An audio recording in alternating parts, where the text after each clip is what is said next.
Bienvenue. Aujourd'hui, on plonge dans un sujet qui fait couler beaucoup d'encre en France, les fameuses passoires thermiques. Ah oui, ces logements classés F ou G, très énergivores. Exactement. Ils sont au cœur de vifs débats sur le climat, l'immobilier, avec des interdictions de location qui arrivent dès janvier 2025 pour les G. Tout à fait. La grande question, c'est est-ce que ces règles vont vraiment tenir jusqu'en 2030 et quel impact sur le marché ? C'est la question 1 million, oui. Pour tenter d'y voir plus clair, on s'est appuyé sur une analyse assez fouillée, qui compile pas mal de données récentes, des rapports officiels, des avis critiques aussi. Notre mission, c'est d'extraire l'essentiel de tout ça pour notre auditoire.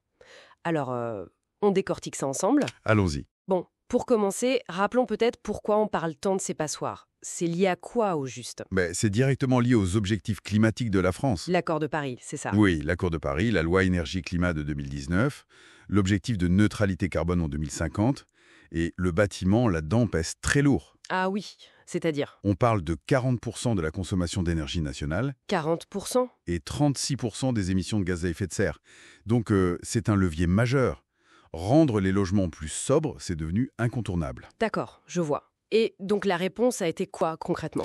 La réponse législative, elle est venue structurer ça, avec des interdictions progressives de louer les logements les plus énergivores. C'est ça, G en 2025. Voilà, G en 2025, F en 2028, et puis E en 2034.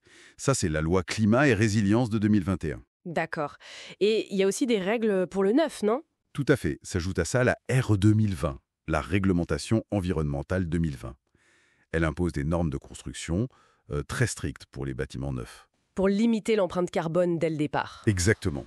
Et tout ça, faut le voir aussi dans un contexte européen, avec la directive EPBD qui pousse tout le monde vers un parc immobilier zéro émission. Bon, le cadre est posé.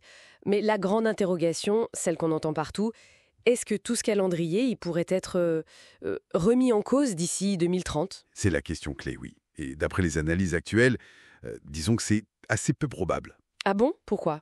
Les signaux qu'on observe ne vont pas vraiment dans le sens d'un abandon. On ne voit aucune mention officielle qui parlerait de lever ces exigences. Plutôt le contraire même. Oui, on voit même des mesures complémentaires qui se rajoutent, comme l'obligation d'installer des panneaux solaires sur certains parkings, par exemple. Alors attention, ça ne veut pas dire qu'il n'y a pas de débat. Le débat politique, il existe. Oui, j'ai entendu parler d'une mission sénatoriale. Exactement. Début 2024, une mission sénatoriale a suggéré de reporter certaines sanctions après 2028. C'est un signe qu'on cherche peut-être des ajustements, une certaine flexibilité. Mais pas un abandon total. Voilà, c'est plutôt ça l'idée, pas un abandon.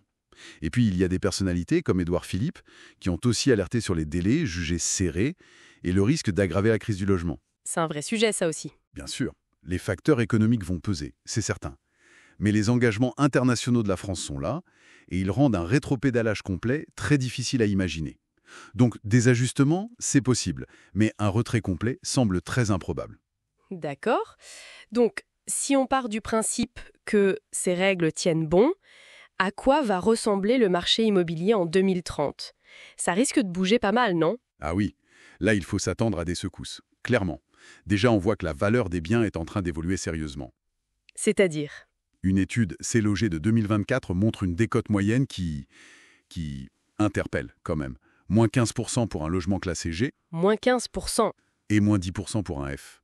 Et ça, c'est une moyenne, et ce n'est probablement qu'un début. Waouh. Et à l'inverse, j'imagine que les bons élèves sont récompensés. Exactement. On voit émerger ce que les banques appellent une prime verte. Elle est estimée à plus 20% pour les biens très performants, classés A ou B. D'accord. Donc un vrai écart qui se creuse. Oui. Et ce qui est frappant aussi, c'est l'évolution des transactions. La part des passoires thermiques dans les ventes. Elle baisse ? Elle baisse, oui. Selon l'INSEE, elle est passée de 22% en 2020 à 17% en 2024. Déjà une belle chute. Et les projections suggèrent qu'elle pourrait tomber sous les 10% d'ici 2030. En clair, ces biens deviennent de plus en plus difficiles à vendre. Le marché se détourne. Et du côté de la location alors ? Parce que c'est là que les interdictions vont jouer directement. Là, ça grince aussi, forcément.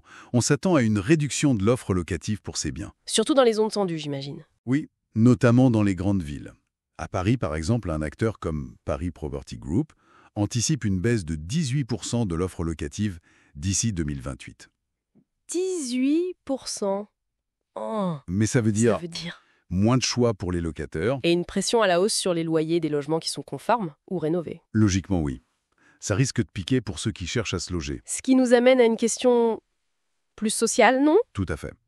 C'est une question cruciale de justice sociale. Le risque de ce qu'on appelle la gentrification verte. C'est-à-dire? C'est le risque que les quartiers rénovés deviennent en fait inabordables pour les ménages modestes qui y vivaient avant. C'est une alerte lancée par le think tank Terra Nova, par exemple. Je vois. Et la précarité énergétique, qui touchait déjà 15% des ménages en 2017, elle pourrait paradoxalement s'aggraver si seuls les plus aisés peuvent finalement accéder aux logements performants. C'est un vrai paradoxe. Et la rénovation dans tout ça, qu'est? Parce que c'est quand même la solution, non? Rénover ses passoires. C'est la solution sur le papier, oui. Mais on parle parfois d'une bulle de la rénovation, et surtout, les coûts sont... Astronomique. Il faut compter combien à peu près? Pour passer un logement de la classe G à la classe D, il faut compter au moins 50 000 € minimum. Ah oui, c'est un investissement énorme. Énorme. Et le résultat est assez parlant. Une enquête de Foncia de 2024 révèle que 73% des propriétaires de passoires envisagent de vendre. Plutôt que de rénover. Exactement. Ils préfèrent vendre plutôt que de se lancer dans des travaux aussi coûteux et complexes. C'est fou, non? Mais il y a des aides pourtant. L'État a annoncé des milliards. Oui, il y a des aides, MaPrimeRénov', etc. On parle de 100 milliards d'euros sur la période 2020-2025. Mais Mais une analyse interne au ministère, assez récente, suggère que seule une petite partie de ces aides est réellement mobilisée pour les rénovations d'ampleur. Seulement 20% des logements éligibles en auraient bénéficié en 2024. seulement 20%? Il y a un vrai décalage alors. Pourquoi? Complexité? Manque d'accompagnement? Probablement un peu de tout ça. La complexité des dossiers, le reste à charge qui reste élevé malgré les aides, peut-être un manque d'artisans qualifiés aussi. D'accord. Et quid du neuf?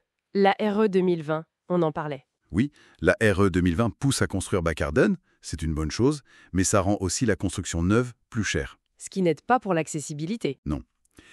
Et on commence à voir une sorte de polarisation dans certaines métropoles, comme Bordeaux ou Lyon.